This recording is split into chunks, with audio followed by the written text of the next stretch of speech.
আসে, অনেক বন্ধু আসে, তারা আমাকে সান্ত্বনা দেয়। আমার দুঃখে তারা দুঃখ পায়। আমার সাথে খারাপ হয়েছে, আমার ভাগ্য খারাপ, এসব কথা বলে তারা সান্ত্বনা দেয়। তারা বলে যে সৃষ্টিকর্তা কোনো ভালো কিছু রাখছে, তোমার পরীক্ষা নিচ্ছে, সব ঠিক হয়ে যাবে। তখন সকাল বিকাল আমার পাশে আমার বন্ধুদেরকে পাওয়া যায়, পরিবারকে পাওয়া যায়, সবাইকে পাওয়া যায়। তখন আমি মোটেও একা থাকি না। আমার সাথে আমার দুঃখ থাকে, আত্মীয় স্বজন থাকে, বন্ধু থাকে, তারা আমার জন্য কান্না করতে আসে, দেখতে আসে। এরকম কারো ঘর পুড়ে গেলে গ্রামের সব মানুষ আসে দেখতে, হারে ঘর পুড়ে গেল।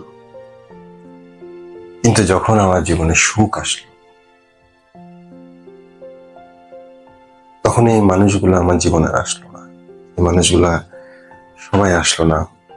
কেউ হিংসিত হয়ে আর আমার কাছে আসলো না। কারো মনে আমার জন্য হিংসা জন্মালো, সে আমার সাথে দেখা করলো না।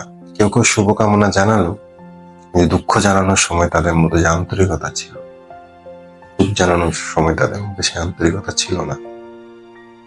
আমার সুখগুলো একা একাই আমার জীবনে আসলো, এবং আমি সেই সুখগুলোর সাথে একা একাই জীবনযাপন করতে লাগলাম। আমার আগের মতো কৃত্রিম বন্ধু পাওয়া গেল না। হ্যাঁ, কিছু বন্ধু পাওয়া গেল যারা আমার সুখের ভাগিদার হতে আসলো, যারা দুধের মাছি হতে আসলো, সুখের পায়রা হতে আসলো। তারা তাদের সুবিধা নেওয়ার জন্য আসলো, আমি সেটা বুঝতে পারি, আমার সুবিধা নেওয়ার জন্য আসছে। কিন্তু সে অকৃত্রিম বিনা স্বার্থে আমার কাছে আর কোনো না। জীবনে যখন দুঃখ আসে, তখন অনেককে সাথে নিয়ে আসে। জীবনে যখন সুখ আছে, তখন সুখ কিন্তু একা করে দেয়। সুখ অনেক কিছু নিয়ে আসে সাথে করে, ধন দৌলত, সম্মান, পদ পদবী, অর্থ। সব কৃত্রিম মানুষগুলাকে সুখের সময় হয় আমরা ভুলে যাই,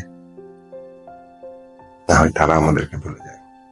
খলিল জিবরানের বইটা আপনারা পড়বেন। এই ফিলোসফিটা জীবনে অনেক গুরুত্বপূর্ণ একটা বিষয়, যদি আপনাদের মনে হয়। Thank you.